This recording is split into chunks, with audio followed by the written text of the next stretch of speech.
नमस्ते सभी को, हिंदू पोस्ट में आपका स्वागत है। आज हम बात करेंगे वेस्ट बंगाल में हुए सिविक पोल्स की और उसमें हुए हिंसा की खबरों की, जिसे कोई और मीडिया हाईलाइट नहीं करना चाहती। लास्ट वीक वेस्ट बंगाल के 4 म्युनिसिपल कॉर्पोरेशंस सिलीगुड़ी, बिधाननगर, आसनसोल और चंदन नगर में सिविक पोल्स हुए और ठीक जैसा कि लोगों ने अंदाजा लगाया ही था, ममता बनर्जी की तृणमूल कांग्रेस ने सारे कॉर्पोरेशंस में अपनी जीत दर्ज की। इसके बाद बहुत जोर शोर से इस जीत की खुशियां भी मनाई गई और हर मीडिया हाउस ने यह दर्शाया कि ममता बनर्जी कितनी सफल और शक्तिशाली पॉलिटिशियन है और आज अगर पीएम मोदी को कोई टक्कर दे सकता है तो शायद ममता बनर्जी ही दे सकती है। लेकिन मुश्किल यह है कि इस जीत के पीछे जो वायलेंस के क्लेम्स वेस्ट बंगाल के नॉन टीएमसी पार्टीज और उनके मेंबर्स कर रहे हैं, कोई भी उस पर ध्यान नहीं दे रहा। वेस्ट बंगाल में पॉलिटिकल वायलेंस कोई नई बात नहीं है। पिछले साल के चुनावों में टीएमसी की जीत के बाद बीजेपी के कार्यकर्ताओं और उनके सपोर्टर्स के साथ जो हुआ वो सबने देखा, पर फिर भी अनदेखा कर दिया।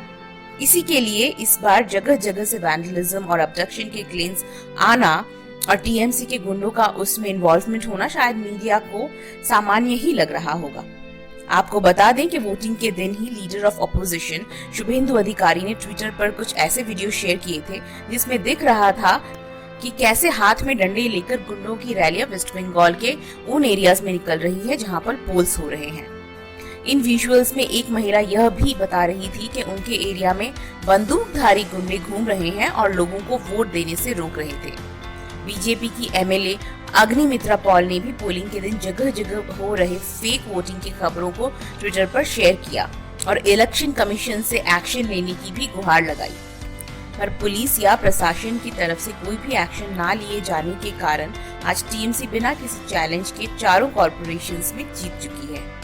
यहाँ तक कि बच तो टीएमसी वोटिंग शुरू होने से पहले ही जीत गया था, क्योंकि 20 में से 12 सीट पर कोई ऑपोजिशन के कैंडिडेट्स थे ही नहीं। 11 वहाँ का मैजिक नंबर था और 12 सीटों में टीएमसी की जीत हो चुकी थी, क्योंकि ऑपोजिशन के किसी भी कैंडिडेट ने हिम्मत नहीं जुटाई वहाँ पे अपना नॉमिनेशन भरने की। बीजेपी के डायमंड हार्बर के वाइस प्रेसिडेंट सबिता चौधरी ने बताया कि वहाँ उनके कैंडिडेट्स को धमकी दी जा रही थी, इसीलिए कोई घर से बाहर तक नहीं निकल पा रहा था।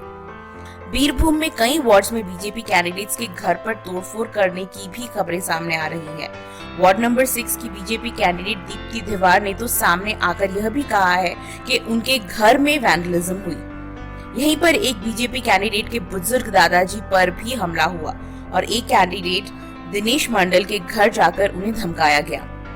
बीजेपी के MLA doctor Shankar Ghosh Siliguri municipality ward number 36 के कैंडिडेट थे, पर उन पर पोलिंग बूथ पर ही हमला हो गया। कुछ गुंडों ने एक मफलर से उनका गला घोटने की कोशिश की और दूसरों ने उन्हें चेयर से पीटा। पुलिस के सामने होते हुए भी उन पर यह अत्याचार हुआ, लेकिन उन्हें किसी तरह की कोई मदद नहीं मिली। उन्होंने किसी तरह से अपना जान बचाया और वहां से वो निकल गए। रामपुर हाट म्युनिसिपैलिटी वार्ड नंबर 2 के इंडिपेंडेंट कैंडिडेट अनवर हुसैन ने भी बताया है कि उन्हें धमकाया गया और नॉमिनेशन वापस लेने को कहा गया, पर बात सिर्फ धमकियों तक सीमित नहीं थी। कुछ अपहरण के किस्से भी बाहर आ रहे थे। सीपीएम की तरफ से इल्जाम लग रहे हैं कि उनकी महिला पंचायत मेंबर रेणुका नायर को भी टीएमसी के ground level activist Tajmahal, Moinuddin, Om Prakash Mahmud, Ali Fakir के साथ और 3-4 महिलाओं ने मिलकर शनिवार को उनके घर से ही अगवा कर लिया। इसके अलावा 20 नंबर वार्ड से कांग्रेस की महिला कैंडिडेट उज्ज्वला सौकी को भी अगवा करने की खबर आ रही है। पुलिस में रिपोर्ट लिखाने के कुछ समय बाद उज्ज्वला घर वापस आ तो गई, पर उन्होंने अपना नॉमिनेशन वापस ले लिया। बहरमपुर म्युनिसिपैलिटी की कांग्रेस कैंडिडेट टुम्पा सरकार के घर पर भी पॉलिटिकल गुंडों ने हमला किया और 4 गोलियां चलाई, जिससे उनके पति पिनाकी सरकार बाल बाल बचे। अपने पार्टी के कैंडिडेट्स पर हुए हमले को देखकर भी कांग्रेस हेडक्वार्टर्स से कैंडिडेट्स के सपोर्ट में या उनके डिफेंस में कोई ऑफिशियल स्टेटमेंट नहीं आया है। अब इतने सारे एलिगेशंस के बीच भी टीएमसी अपने जीतने का जश्न मना रही है और सारे मीडिया हाउसेस उनकी जीत में मग्न हो रहे हैं। क्या आप सोच सकते हैं कि अगर इसका 10वां हिस्सा भी किसी बीजेपी शासित राज्य में हुआ होता तो अपने आप को सेक्युलर बोलने वाली ये इस्लामिस्ट मीडिया उसकी चर्चा किस प्रकार से करती? अभी तक वह एक इंटरनेशनल मुद्दा बन चुका होता और क्या पता जस्टिन ट्रूडो जैसे नालायक वेस्टर्न पॉलिटिशियंस भी उसमें टिप्पणी करने आ जाते थे।